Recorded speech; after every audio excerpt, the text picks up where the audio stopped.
വിട്ട് పరలోక సంబంధమైన ప్రతి ఆశీర్వాదాలను విడిచిపెట్టి താഴ്ന്ന ഭൂമിയിലേക്ക് ഇറങ്ങി വന്നു. ఈ తగ్గింపబడిన భూమిలోనికి దిగి వచ్చారు. മനുഷ്യന്റെ പാപ പരിഹാരങ്ങൾക്ക് വേണ്ടി మనుషుల యొక్క పాప పరిహార్థమై വചനപ്രകാരം వాక్యానుసారంగా ജീവിക്കുകയും జీవించారు. കാൽവറിയിൽ മരിക്കുകയും ഉയർത്തെഴുന്നേൽക്കുകയും ചെയ്തു. కల్వారిలో మరణించి తిరిగి పునరుత్థానమై ഞാൻ ഇരിക്കുന്നിടത്ത് നിങ്ങളും ഇരിക്കേണ്ടതില്ല. నేనుండే స్థలంలో తిరిగి మీరు ఉండాలి. കാലമൊരുക്കി വേഗം വന്ന് നിങ്ങളെ ചേർത്തുകൊള്ളാം మళ్ళీ వేగంగా వచ్చి మిమ్మల్ని తీసుకుని వెళ్తానని చెప్పి എന്ന് പറഞ്ഞ అని చెప్పిన കർത്താവിനെ యేసయ్యను ഈ സ്വന്തം രക്ഷിതാവായി സ്വീകരിക്കുന്നു, నీ വിശ്വസിക്കുന്നു. యొక్క సొంత రక్షకుడిగా నువ్వు అంగీకరిస్తున్నావా, నమ్ముతూ ఉన్నావా? ఆయన్ని വിശ്വസിക്കുന്നവനെ విశ్వసించిన వారిని സ്നാനപ്പെടുത്തണമെന്ന് బాప్తిస్మం ఇవ్వాలని വചനപ്രകാരം ദൈവകൽപ്പന പ്രകാരം వాక్యానుసారంగా దేవుడి యొక్క ఆజ్ఞానుసారం അവന്റെ സാക്ഷ്യപ്രകാരം మీ యొక్క సాక్ష్యం ప్రకారం ഞാനിവനെ నేను ఈ బిడ్డను പിതാവിന്റെയും తండ్రి యొక్క പുത്രന്റെയും కుమారుని యొక్క പരിശുദ്ധാത്മാവിന്റെയും పరిశుద్ధాత్మ యొక్క നാമം ചൊല്ലി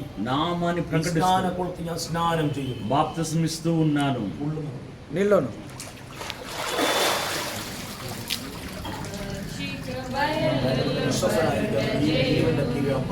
నమ్మకమైన వాడిగా ఉండు, జీవ కిరీటాన్ని పొందుకుంటాను. അനുഗ്രഹിച്ച് പ്രാർത്ഥിക്കും. నేను ఆశీర్వదించి ప్రార్థన చేస్తాను. സകലത്തിന്റെ മേലും അനുഗ്രഹിക്കപ്പെടണം. అన్ని కార్యాలు ఆశీర్వదించబడి ദൈവരാജ്യത്തിന് വേണ്ടി അനുഗ്രഹിക്കപ്പെടണം. దేవుడి రాజ్యం నిమిత్తం ఆశీర్వదించబడి അഭിഷേകവും ആ ദൈവശക്തി ഇവന്റെ മേൽ നിഴലിടണം. అభిషేకం దేవుడి యొక్క శక్తి వీరి మీద ఉండునుగా.